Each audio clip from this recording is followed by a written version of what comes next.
injured as a result of other people's negligence for over 50 years here in South Florida. If you get injured as a result of somebody else's negligence, it can be a car accident, it can be a slip and fall, medical malpractice, negligent security. If somebody else's negligence caused an injury to either you or one of your loved ones, give us a call. Our phone number is on our page, our website is on our page, and our email addresses are on our page. Please give us a call for a free consultation. We'd love to help you. Let Zach and I protect your rights. Hello, everybody.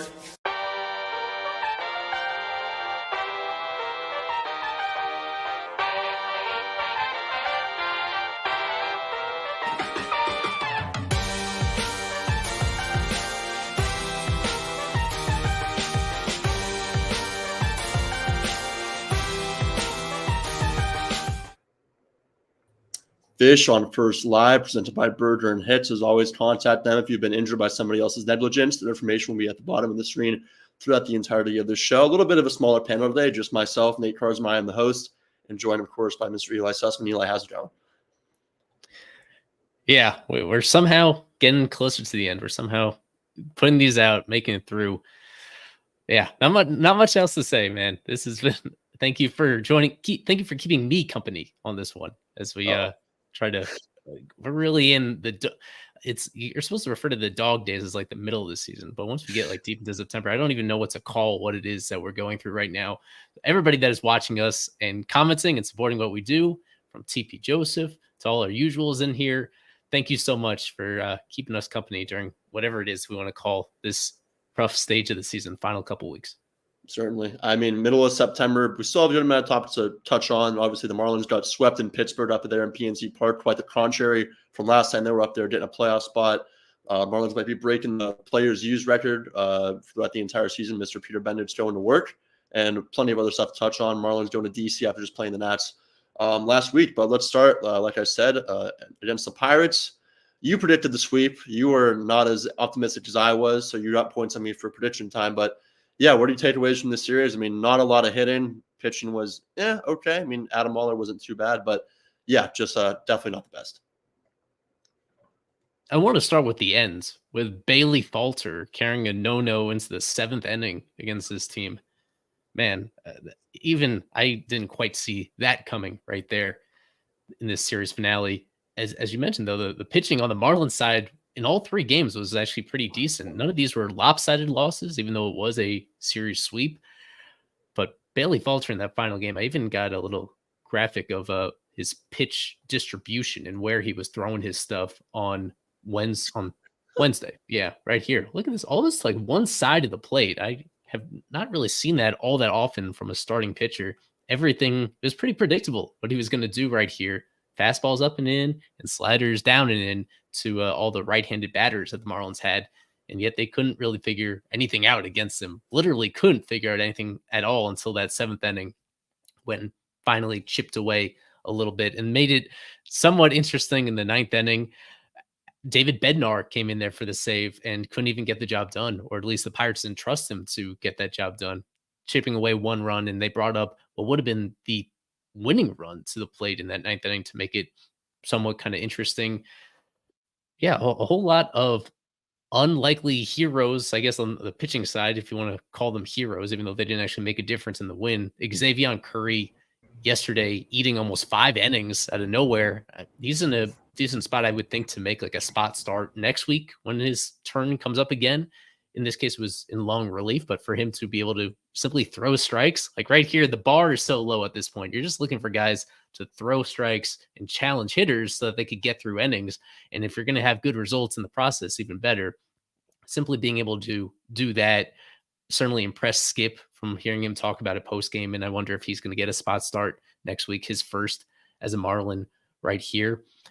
And another quiet series from Jake Berger. He's somebody that's been on my mind for a while, because all the talk for going into the All-Star break, coming out of the All-Star break through a lot of August was that Berger was the hottest power hitter in baseball for an extended period of time.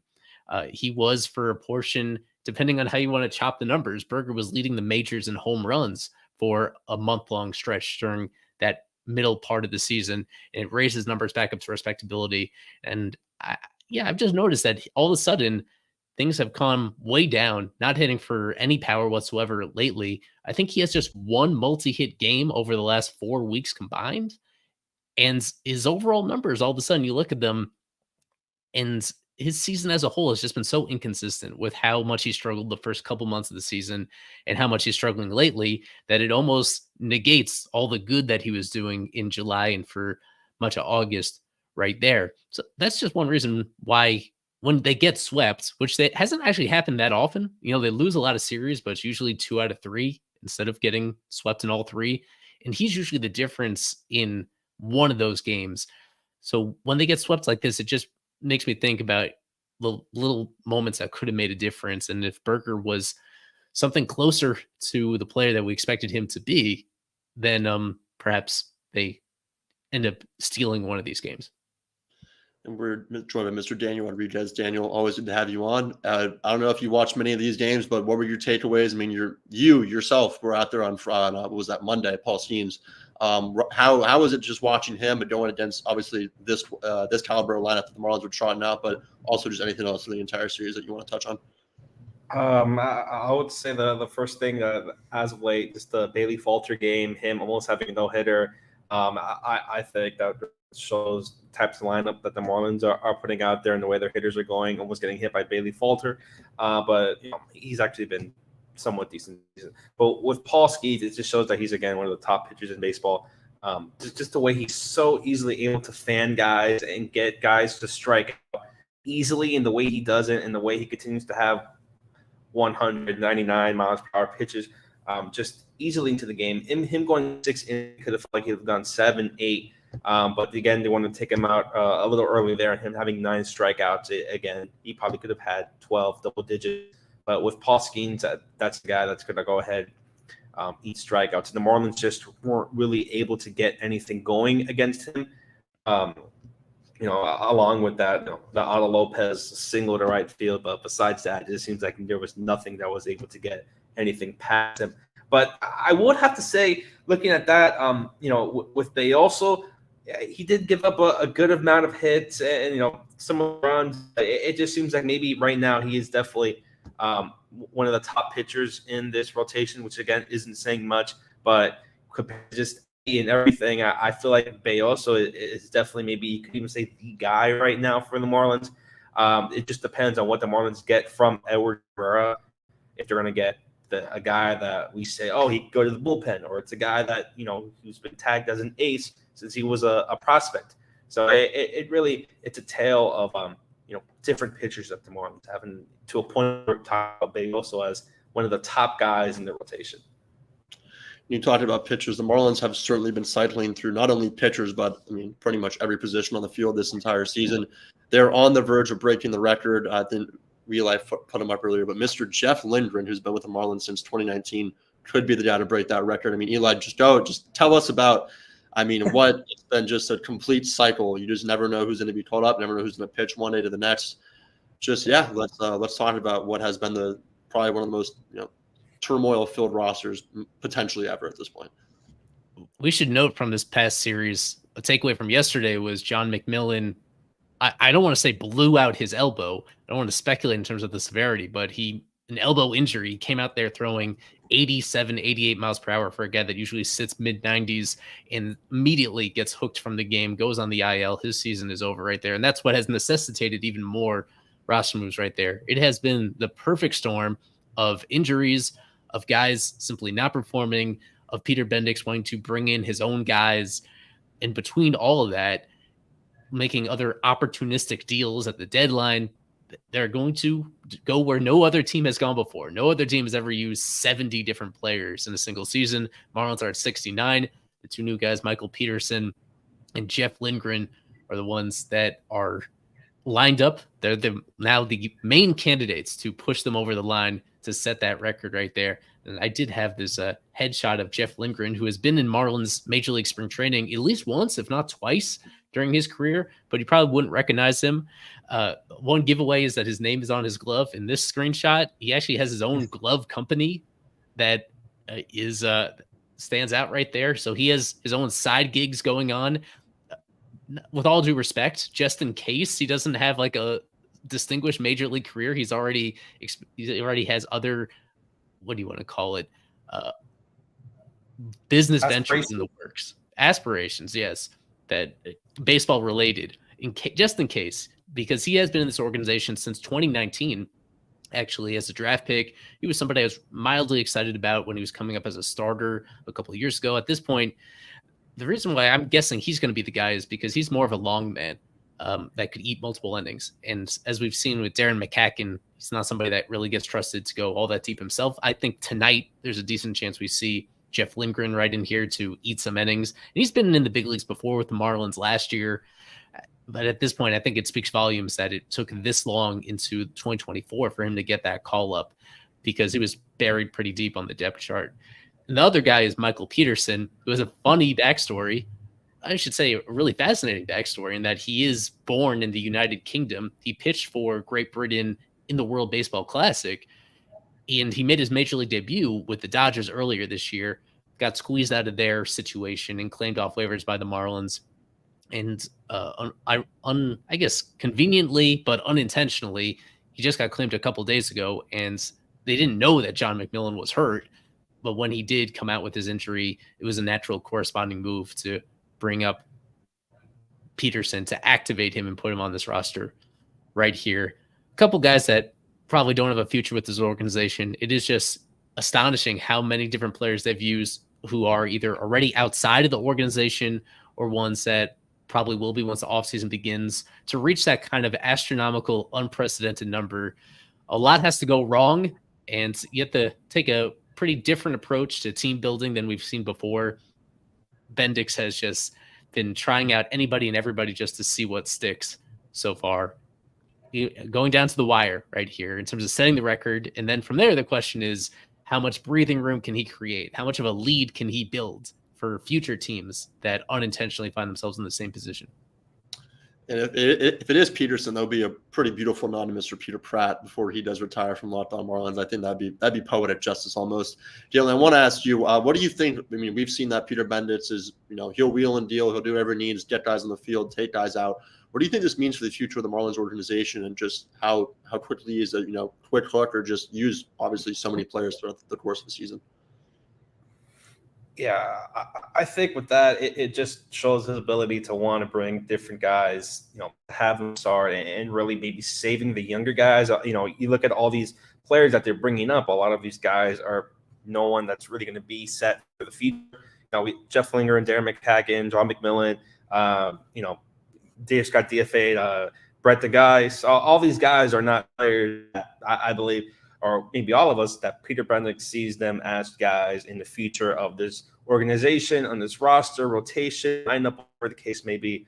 I think that he really wants to bring at least these guys up so that can have some ability to eat innings or put them whatever on the roster. Like we're looking at it here, I don't think anyone on opening day had Luke Bacher and Mike Baumann coming up on the roster, Xavier Curry, Lynn, all these guys, all the way down. Maybe the exception will be George Soriano when you go below Xavier Curry.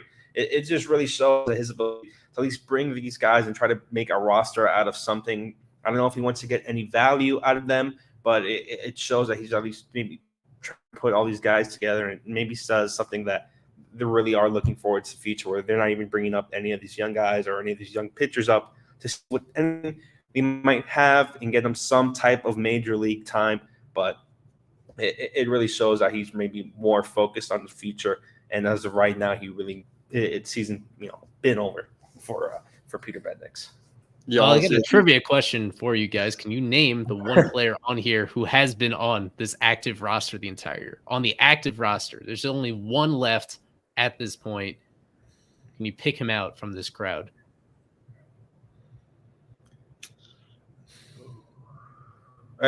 Pitchers or everybody?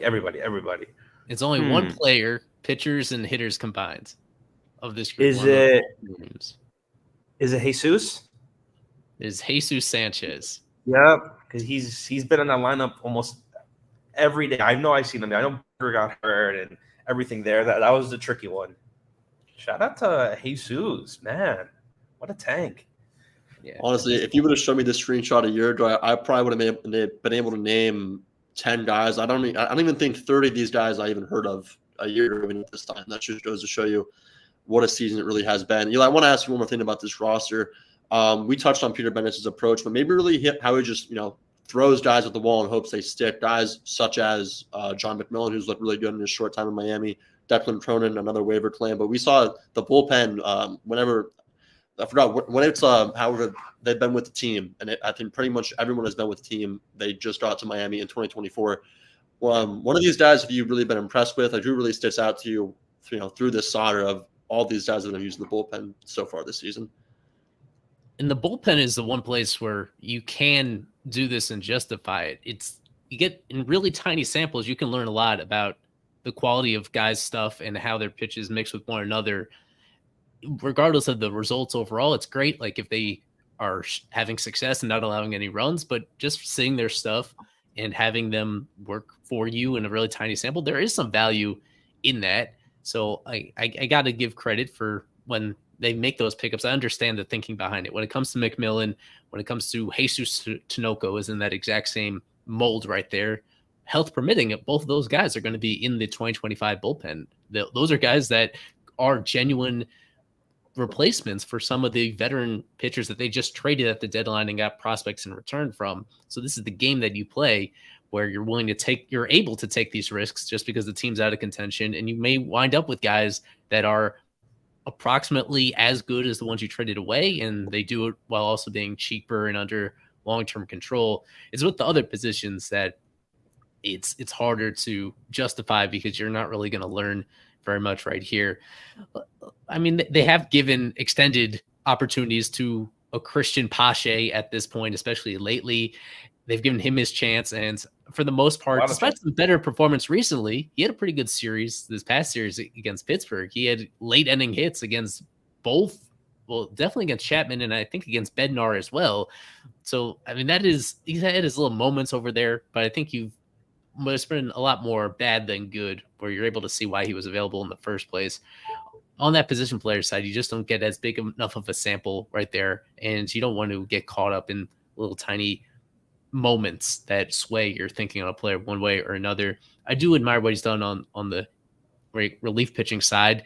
Unfortunately, on the starting pitching side, like that's been the biggest difference between what we envision this team being and how they've actually been is all the injuries that they've had to their starting pitchers. A couple of guys that have really underperformed as well. Those are guys that are a lot harder to find on the waiver wire when it comes to starting pitching because it's valuable to have ones that can eat innings. And unfortunately, they've just run out. At this point, I label 4 of those guys as starting pitchers. It's really pushing it in the case of somebody like Darren McCacken, who I'll predict right now he's not going to get through 5 innings tonight, even if he does have some sort of success right there. That's one where you can't really overcome it. When you have this team that is now seemingly destined for 100 losses, the way that they get there is when you just have a volume of injuries that you can't control.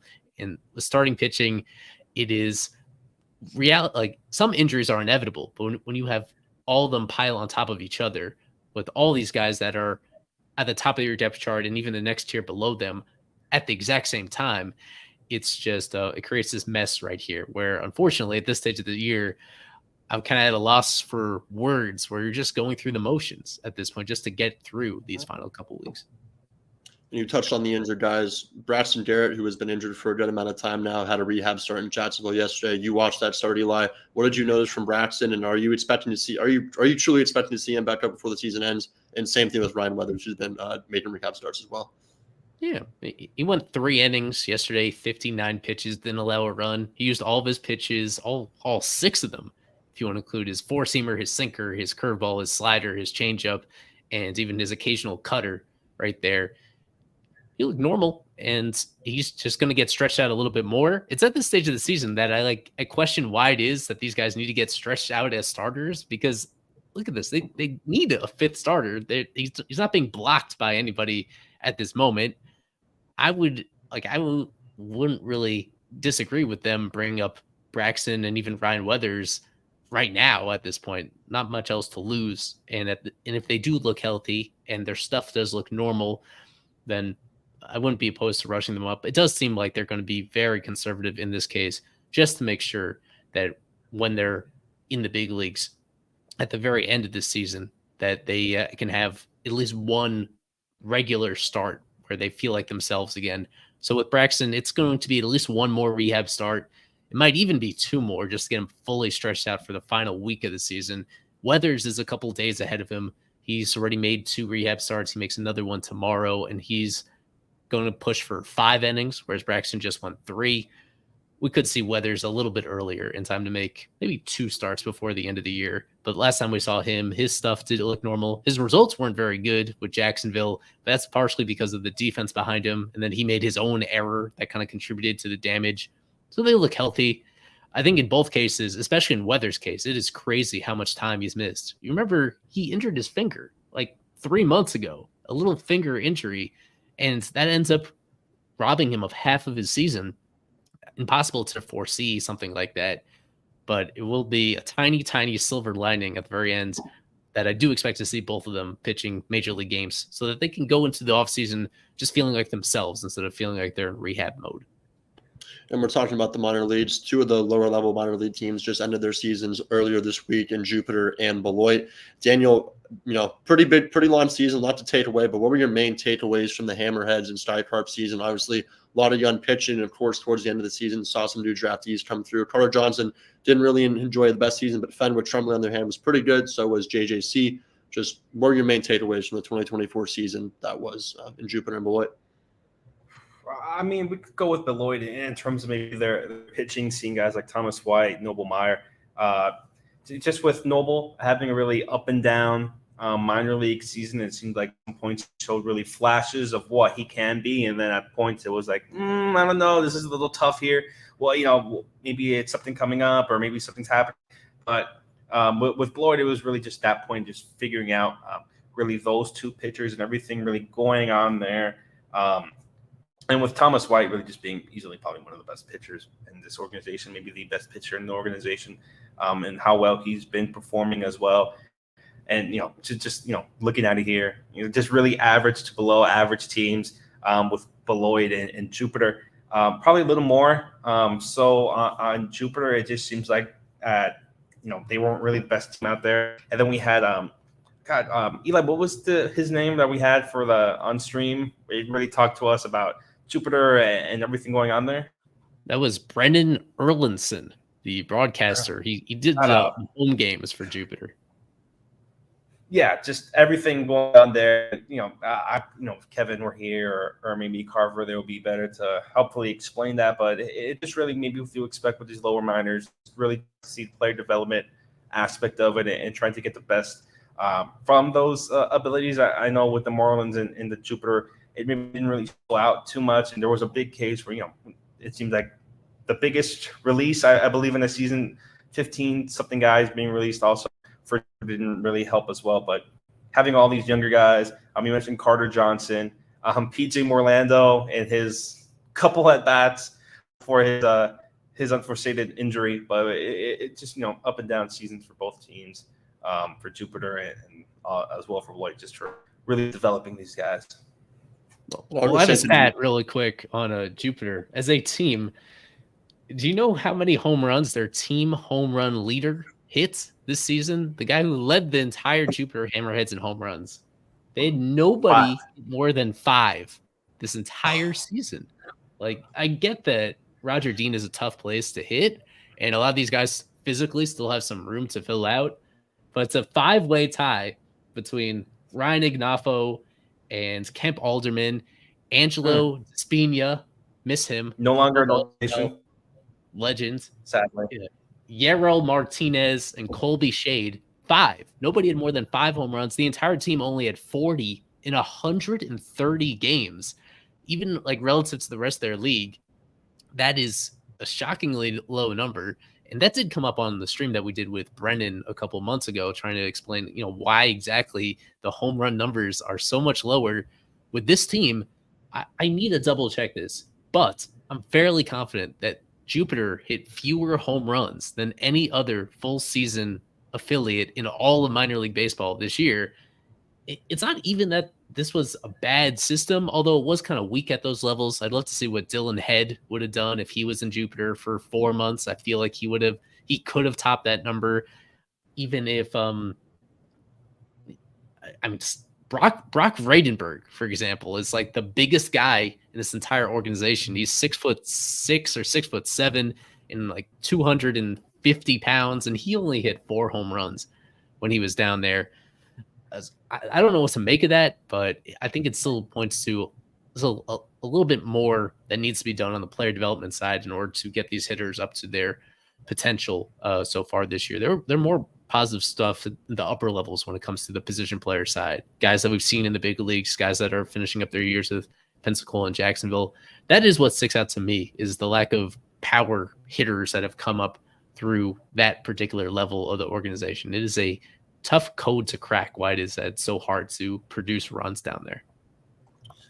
I'm completely with you on that. And on that note, I think we should probably do our flip fish. Eli, who do you have for us today? Maybe someone harder, a little bit harder than Pudge Rodriguez, as we did last time. Yeah, this one is a bit harder. It is another catcher that we'll take you through. I have this one, what is a 5 out of 10, right in the middle of the pack, because the Twisters, this guy is still active, an active major league player, not with the Marlins or with the Nationals, but he did spend a part of his big league career with both of them. So we'll get a better look right here. An active player. He's 35, but still playing in professional baseball at this moment. Right around a replacement level guy.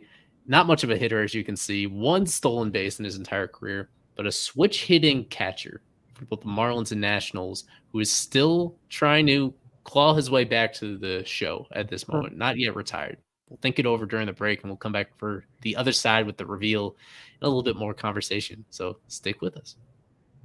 We have been representing people injured as a result of other people's negligence for over 50 years here in South Florida. If you get injured as a result of somebody else's negligence, it can be a car accident, it can be a slip and fall, medical malpractice, negligent security. If somebody else's negligence caused an injury to either you or one of your loved ones, give us a call. Our phone number is on our page, our website is on our page, and our email addresses are on our page. Please give us a call for a free consultation. We'd love to help you. Let Zach and I protect your rights. And we are back. I'm pretty sure I have it. I wish we had Danny Alvarez on the show to help us out, but we'll go to the other Daniel. We'll go to Daniel Rodriguez here. Daniel, do you have this one? Do you know who this guy is? I think Marlins legend, Sandy Leon. Bingo. They has catcher, Venezuelan, World Series champion. Can't forget that. Mm-hmm. When he first came up, he joined them during the 2021 season. I remember like his first couple of games, he had a multi-hit game, and then he worked with Trevor for one game, and they like threw a shutout together. It looked like he was off to a very good start, and then I don't know if he had more than a couple hits for the rest of that season. He stuck around a long time. I believe that he was there so long that intersected with Jorge Alfaro moving to the outfield, that at one point late in the year, that's when that Jorge Alfaro outfield experiment began, and they just allowed Sandy Leon to stick around and catch every other day instead. That was a messy year for catchers in 2021, and it would prove to be his only Marlins year so far. Still is. Those were some 2021 were pretty dark days, but one of the only bright spots of that season was in mid-May when Nike announced that they would be dropping the Sugar King City Connect jerseys. And unfortunately, the past couple of days, the news has come out that the Marlins will be retiring along with, I believe, the Nationals and the Giants as Nike moves in, I believe, phase 2 of the City Connect. Yeah, I mean, I think this is pretty tragic news personally. Either one of you want to pay respects to these absolute beauties of the uniform? I just want to say up front, selfishly, that it's inconvenient just because our main photographer at Fish on First, Denis Sosa, he mainly just goes to Saturday games, and he's taken hundreds of great pics of Marlins playing on Saturday home games when they're almost always wearing these Sugar Kings unis.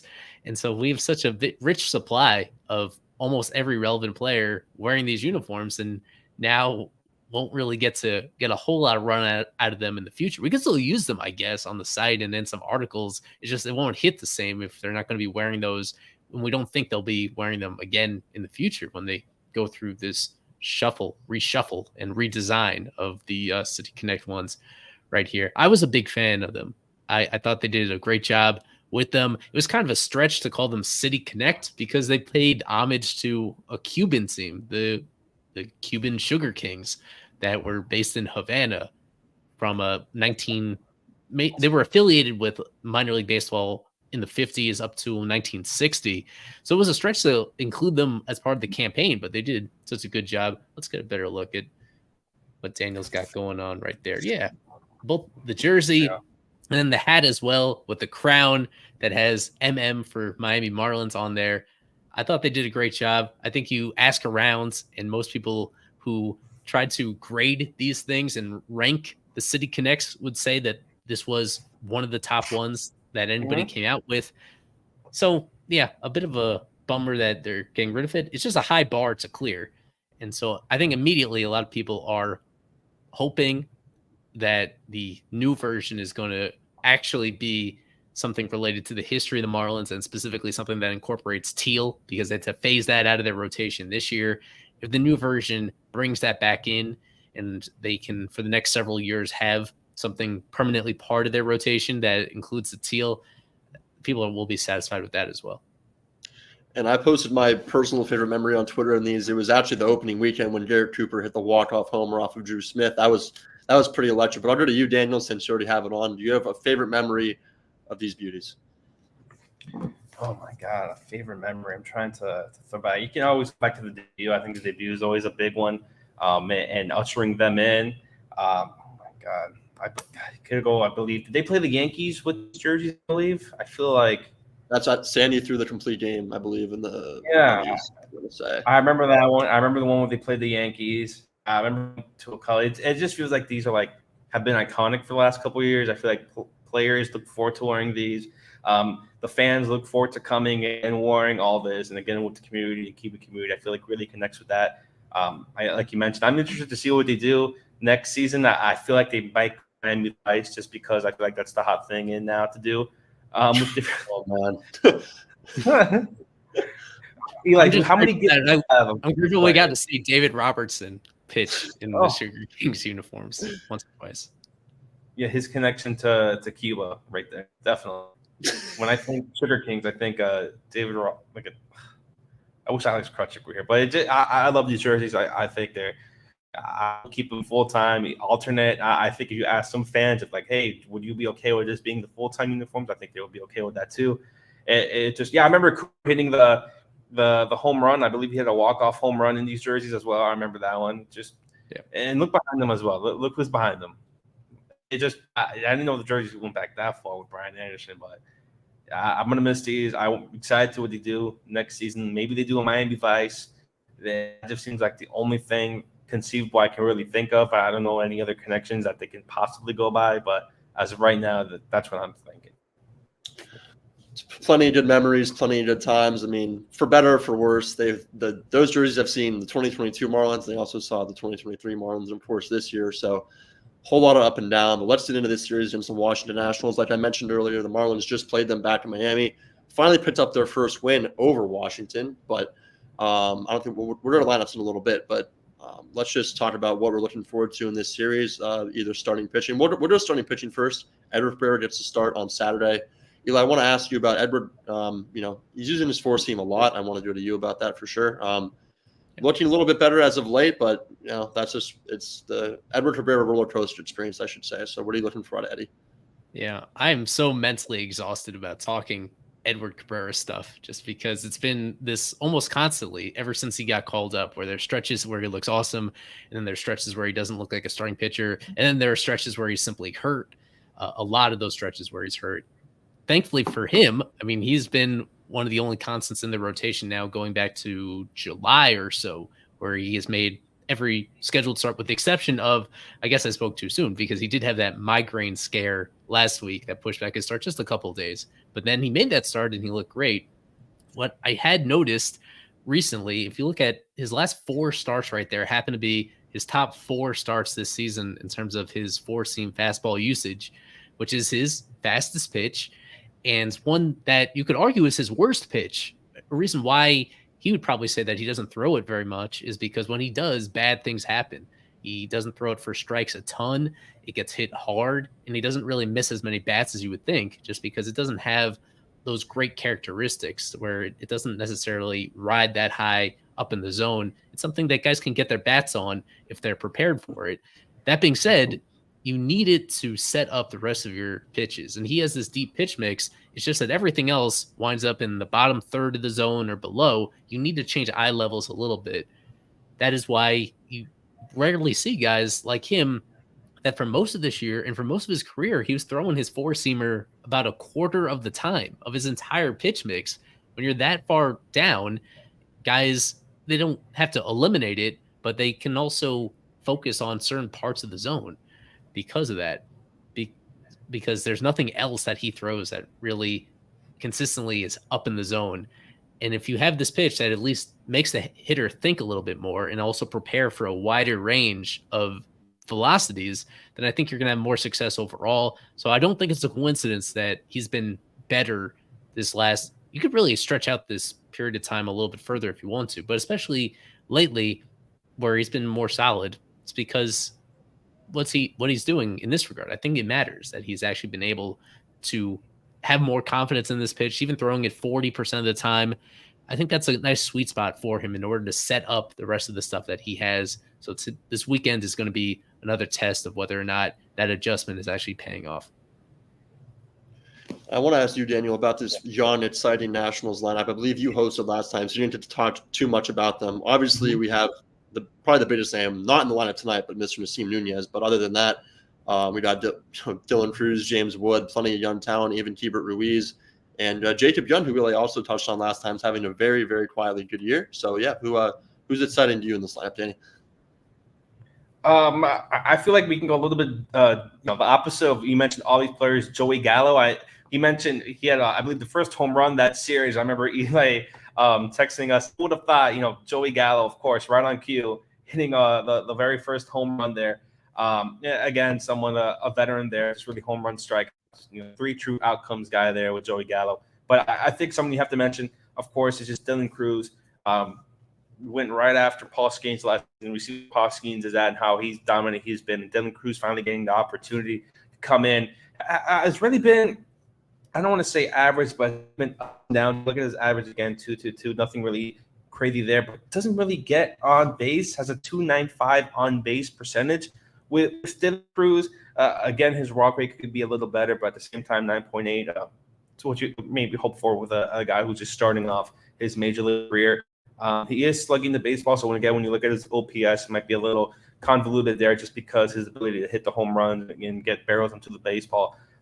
With Dylan Cruz, that's obviously going to be a guy that's going to be a set and forget it for the Nationals for years and years and years. Him and James Mandy, the corners, and maybe also Jacob Young. I know Eli mentioned him being a sneaky player. I believe he has a 3 WAR with much of it coming on the defensive side. Again, someone maybe who could sneaky be a Gold Glove candidate, Jacob Young, in that center field where if he has someone that good defensively in center field, who knows how well he could hit or if he's below average there, just someone you have to put there just for his defensive capabilities. And really interesting with this national, you also have Luis Garcia Jr., who's been really crushing the baseball this season, just a pleasant surprise for them. But it's a really fun, interesting lineup. Again, you have veterans with Joey Gallo and it mixed in with a lot of young guys who are the future of that franchise. In order to you real quick, Eli, anyone else in this lineup really besides Jacob Young today? Anyone else in this lineup stick out to you? I mean, you saw him play in Miami, of course, just last week. So anyone that really catches your eye? I did want to dig in a little bit more on Luis Garcia Jr. right here because he's having a great year, but he is a glorified platoon player. He's like a light version of the infield light hitting version of Jock Peterson, for example, where he's not going to play against very many lefties, but he's going to crush against righties overall. Quickly, I do want to bring up the roster that the Marlins have right now because you may notice something about not just all the starters that they have starting pitching wise that are going to go in this series, but also the relievers. There's one lefty on the entire roster right now, and that is Anthony Veneziano, who's more of a mop-up guy, multi-inning, not a matchup one. particular. This is like a dream matchup for Garcia, I think. I would expect him to start every game of the series. Even if not, he could come off the bench and pinch hit in any situation and feel like he is in a comfortable spot just because of how lopsided this Marlins pitching staff is right now. Overall, it's been a really good year for him.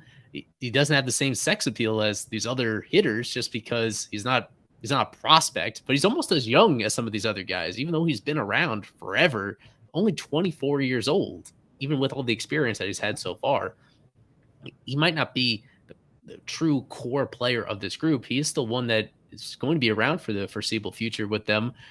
And he's been right among their team leaders in a lot of counting stats just because of how available he's been and how productive he's been overall. So I think Luis Garcia Jr. could have a sneaky good series.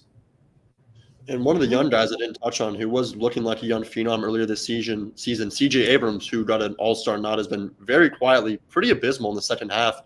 He is batting 177, OPSing just over 500. So you want to see him pick it up a little bit. He's a very exciting player, very dynamic. But second half, he only has, I believe, 5 or 6 homers and no triples. So hopefully he gets it going. Maybe not against Marlins, but in the future. And we'll shift over to this Marlins side.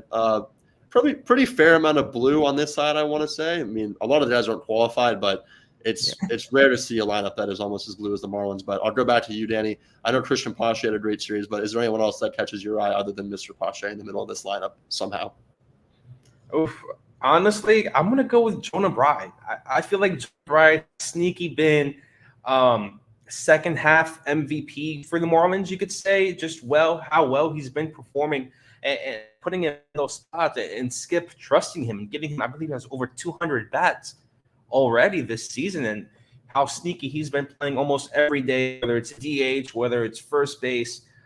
Jonah Bride really has truly been that underrated MVP for the Marlins, or at least in the second half, and him trusting him to put him there in the top of the order, right there, second, somewhere in the middle of there within that top 3 or 4. I think Jonah Bride has really become, I don't want to say an X factor, but has been sneaky good for the Marlins, and someone that could potentially come in, maybe somewhat be in an opening day roster or sneakily get upon close to it. I think Jonah Bride has really proven himself surprisingly to a lot of people and how well he's been playing. He's been blocking a lot of guys in the minors that we want to hopefully bring up, but maybe really can't at the moment just because how well Jonah Bride has been performing for the Marlins. And the guy at the top, I want to ask you, Eli. It's almost been a month. I believe he got called up August 19th. But Connor Norby, how would you assess his first month? First month as a Marlin, he's been pretty solid. Didn't really have the best series in Pittsburgh, but honestly, no one did on the offensive side. So, how would you assess Connor Norby's first month as a big leader in Miami? It's been a lot of fun. It's been encouraging overall. It still comes with these pretty big ifs and questions about his approach and what the final version of him looks like, because I think he's fully met expectations in terms of what he can do as a hitter and how he can use all fields, generate more power than you would expect for somebody his size, and how consistent he can be, really, with that Pirates series as an exception. And there was a little bit of an injury scare in the middle of that may have affected him, fouling the ball off of his foot because of that. That being said, when you still look at the strikeout rate, whenever it's over 30% over a considerable sample size, that gives you some pause. It is so hard to be a productive player while K-ing that often. On the other side, Joey Gallo is one of the only guys ever who at the prime of his career, he could strike out 30-something% of the time and still be a valuable offensive player. So his swing decisions still concern me when you see the contrast between that K rate and that walk rate. In fact, I think it's the lowest walk rate on the entire team right now. I feel Teller, I think that he's going to have a worse career than Babe Ruth, unfortunately, because of some of these questionable swing decisions that he's making. He's putting a lot of pressure on himself if he's constantly going after the first pitch and falling behind in the count, that I think the league is going to adjust to him unless he makes an adjustment back. So we'll see how this plays out over the final few weeks. I think his numbers are going to come down to earth a little bit. And then the question on top of that is the defense, where I'm still not sure exactly where he fits in. It makes all the sense in the world to try him at third base because they have all these other second base candidates between Otto, between Javier Sanoja, even Jared Cerna, who's not all that far away. It makes all the sense. It fits so well if Connor Norby turns out to be a solid defensive third baseman. In a small sample, I'm kind of worried though. Like in a small sample with Norby, it hasn't looked all that pretty there. He does look like a guy that is still new to the position. It might take a whole offseason for him to really adapt at that. In the meantime, I'm going to be watching him pretty closely defensively as well, because that certainly raises his ceiling as an overall player if he can contribute right there. That is, I can see what the Marlins had in mind when they acquired him. Overall, they have to be feeling very good about getting him in the first place and having him as somebody that they can trust near the top of their lineup. In terms of whether he keeps this up, I still have those questions on both sides of the ball. Yeah, we touched on Eric Cabrera earlier for pitching wise, but a lot of familiar faces, at least from the past, just week ago when Patrick Corbin and Mackenzie Gore pitched to Miami, but also DJ Hers, hopefully not going to absolutely dice the Marlins this time around. But I'll ask you, Daniel, maybe besides DJ Hers, who sticks out to you on the pitching side and who are you looking forward to watching this weekend in DC? I would have to go again with Mackenzie Gore, just because his pedigree, he has the capabilities to become one, two, maybe even an ace for this for the Nationals. And he's had really an up and down season, but I feel like when he's on it, he could be one of those young pitchers in baseball with his swing and miss capabilities. His ability to maybe limit walks in some aspects. His last time with going up against the Marlins, 6 innings, 1 hit, 1 earned run, 9 strikeouts, 1 walk. He has that capability. I feel like he's going up against the Marlins, he really, I don't want to say turns it up, but really locks in and usually has some of his best starts against the Fish. But, again, maybe with DJ Hers, you mentioned him, he had a 15-12 game debut against the Marlins, just really carving up the Fish there.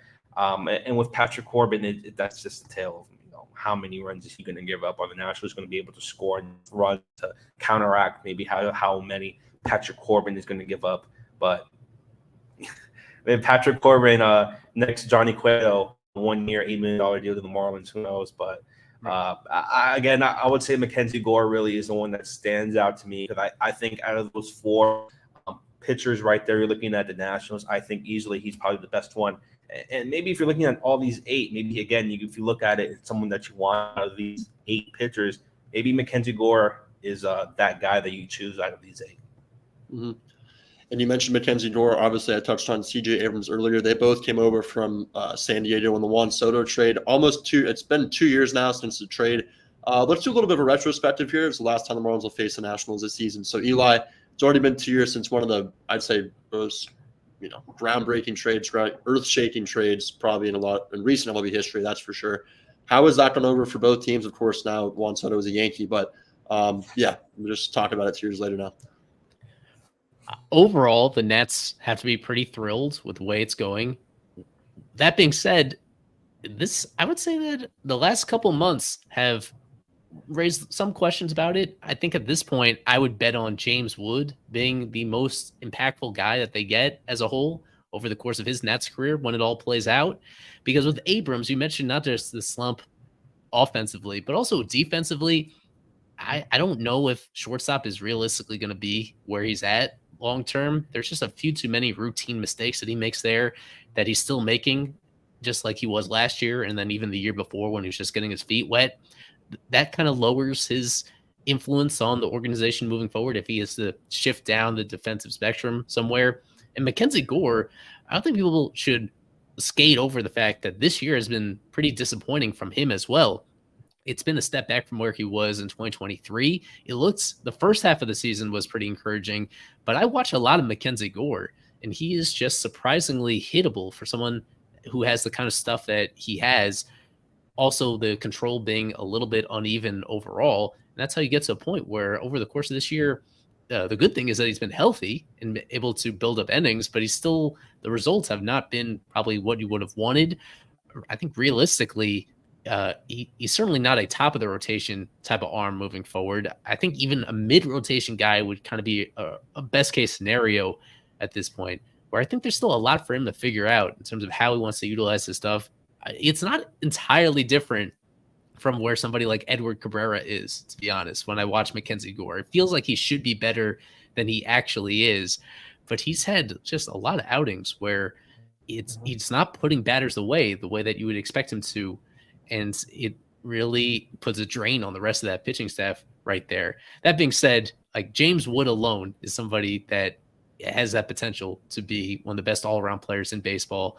And as long as Abrams is in the lineup somewhere, they still have one other guy coming in Harlan Susana. I think that is his first name. I know that his last name is Susana, or he's now in the upper minors. He's one of the hardest throwers in all of baseball, and his control has reached a point where all of a sudden his possibility of actually sticking as a starting pitcher is still there.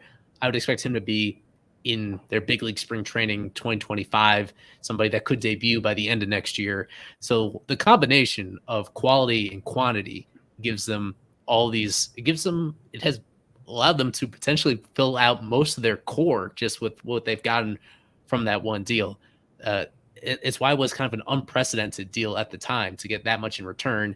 And I think in each case, you need to say that they have given the team or are going to give the team something really exciting to look forward to. So it's been a win for the Nats overall. Yeah. And also Robert Hassel, exactly. Yeah, they got Robert Hassel, who was top 10 pick back in 2020. Definitely been disappointing. His career had a pretty disappointing 2024 thus far. But right before we get into prediction time, we'll touch on this comment with Xavier Edwards. Eli, you said you illness, right? Just a little under the weather. That's all we have so far. Had what was relayed at least to Paul Severino on the TV broadcast entering yesterday's game. He did end up playing yesterday for people that didn't watch. He entered as a pinch hitter, and then he stayed in and played shortstop for an inning in that game. So honestly, it's a bit of a head scratcher in terms of why he's not in the lineup if he's able to both hit and play defense just yesterday. Seems some sort of illness, though. It's not injury related. I've been getting a lot of messages on this just because it is towards the end of not just the MLB regular season, but fantasy baseball playoffs. I get plenty of messages from non-Marlins fans who may or may not have Edwards on their fantasy teams, wondering why he is all of a sudden missing from these games when he could be accruing very valuable stats in the course of their fantasy matchups. So I don't have a great answer for that, other than it's a day-to-day situation. And I hope we see him tonight off the bench in some capacity. And fingers crossed that he's back in the lineup on Friday and stays in there pretty consistently the rest of the way. All right, and on that note, let's get into everyone's favorite segment, prediction time. This is prediction time. I don't want to toot my own horn here, but I'm really good at this. There's our current leaderboard right there. Only 5 series left to go right here. Daniel 1 point off the lead. Me 4 points off. Nate 5. There's time to make it up. A max of 3 points for each series right here down the stretch with our staffers, our super subs, and our stream guests. Yeah, it's been a very entertaining ride right here, and to find something to keep us motivated in the course of a whole lot of losing from the 2024 Marlins. And this is a 4-game series. I remind you, an even number of games is the last time this year that the Marlins play a 4-game series. Traditional 3-game sets the rest of the way. After this, how many games the Marlins are going to win? Who will be the series MVP right here? How do super subs do? Or who did our super subs predict? Oh, for this series, it's a bit of a mixed bag so far. We have a couple series splits. I've not yet seen whether or not anybody has the guts to have the Marlins winning the series. I would suspect somebody may make that leap overall. I would not advise that given the current state of the roster right now on both sides of the ball, but especially on the pitching side at the moment right here. Let's cue up the music. Let me get a right background in here. And we will start with myself for a change. How about that? Ooh. I have the Nationals winning 3 out of 4. I try as best I can to go split when it's an even number of games. I am giving in to what looks like on paper to be a pretty big mismatch just due to all the injuries the Marlins are dealing with at this moment. I don't think it's going to allow them to stitch together more than one win over the course of these 4 games. My MVP pick is going to be Luis Garcia Jr. facing a almost entirely right-handed Marlins pitching staff. I think he's going to rake over the course of this series. He's going to overshadow those hyped young prospects surrounding him in the Nats lineup. Garcia is the one that's going to have the biggest impact as the Nats win 3 out of 4. let's bring on Daniel Rodriguez. Predictions. I'm going to go with Eli and agree at that point. I think the Nationals take this series 3-1. Had the Marlins number all season. I think it's going to continue in the nation's capital. And for my MVP, I'm going to go with Eli. I'm going to go with Luis Garcia Jr. He convinced me earlier with his ability to go against baseball and only having one lefty in the roster. And finally, Nate Karsmer, go ahead. Well, I tried to be optimistic last series in Pittsburgh. The Marlins failed me, so I'm going to stay a little bit optimistic. I will go with the series split. Something's telling me the Marlins will somehow take 2 in D.C. If your series MVP, I'm going to go with the lefty, but I'm going to go with James Wood, the top prospect, the face of the Washington Nationals moving forward. He's going to have a big series. Start to get hot here as we, end this 2024 season off. Man, we try every time, not every time, but a lot of times when it feels like there's really nothing to pull at, there's nothing new to cover, there's nothing interesting to cover, that we'll have a short show for once. We'll get you guys out of here early for once. And yet here we are, 56 minutes somehow, the full hour. That's the best I can do. Too much rambling, too much, in my mind, too much little niche topics that I think people find very interesting right here. So sorry for keeping you. At the same time, you're welcome for blathering for as long as we did about this Marlins team. Close us out, Nate. All right. Well, for Nate, for Eli, for Daniel, you guys have a great rest of your night. Now go settle into the couch, go watch this final time the Marlins will play the Nationals this season. So as always, Prediction. go Dolphins tonight as well. Go Fish. Have a wonderful evening.